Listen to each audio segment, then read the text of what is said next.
Starting with the bones, this is the most important ingredient. Choosing short animal bones such as knuckles, necks, tails, and feet are the best choices. You'll need a couple stalks of celery, carrots, 1 whole head of garlic, 1 to 2 medium onions, 1 tablespoon of white vinegar, 1 tablespoon of salt, a half tablespoon of peppercorns, 2 bay leaves, and a bunch of parsley ends.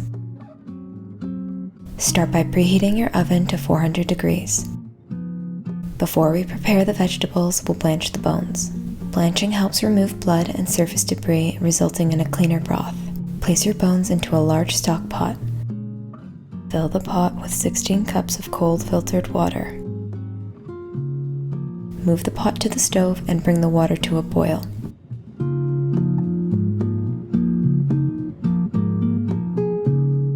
Then reduce the temperature and let simmer for 10 to 15 minutes. While we wait for our bones, we'll prep the vegetables. Chop the ends off of all the carrots, then remove the outer layer of skin. When you're finished, set the carrot down horizontal and make 3 thick cuts. Continue with the remaining carrots and set aside. Using the same peeler, lightly peel the parts of the celery that are damaged or dirty. Using a peeler helps ensure you only remove what you need. Just like the carrots, place the celery horizontal and chop into large chunks and set aside. Next, with our onions, carefully cut the top off, creating a flat surface. Place it flat side down on your cutting board. Cut in half through the root, and again, lay it flat side down, and then cut in half again. You'll be left with quarter chunks. Lastly, the garlic. Since we're using the whole head, we'll just cut it straight through the middle, exposing the garlic cloves but keeping it attached to the skin. When you're finished, set all your prepped ingredients on a baking sheet.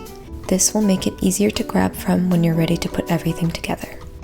After 10 minutes, our bones are ready to be drained. It's important to rinse your bones before roasting them to ensure the removal of any residual impurities. This will enhance the clarity and flavor of your broth. After a good rinse, shake to release any excess water. Transfer the bones to your baking sheet, making sure you evenly space them out. Move the bones to the oven and bake for 30 minutes. In the meantime, wash your stock pot. Don't be tempted to throw everything back into the pot before washing. The desired result is a clean and clearer broth, so we must have a clean pot before resuming. After the 30 minutes are up, transfer the bones to your clean stock pot along with all your other prepped ingredients.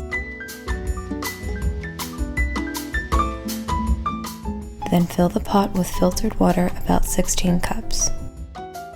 Move the pot back to the stove and set on high heat. Bring it to a boil, then reduce to low.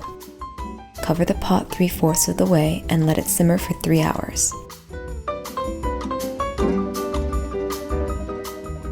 After 3 hours, turn the heat off and let your broth cool for 30 minutes to an hour.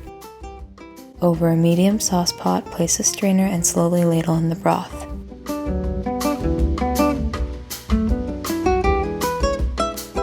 Discard the cooked vegetables and bones.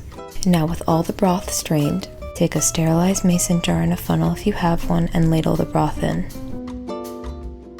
This made about 4.5 large mason jars worth. When you're finished filling your jars, allow them to cool further before sealing.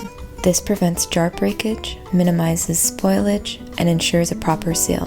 When your jars are sufficiently cooled, cover and place in the refrigerator. Broth will last approximately 5 days in the fridge and up to 6 months in the freezer. There are so many ways to use bone broth, in a homemade stew, or perhaps a simpler dinner, or even on its own with some lemon, salt, and pepper. I hope I've shown that making broth at home can be fun and easy enough to do yourself. Remember to keep it light and have fun in the kitchen.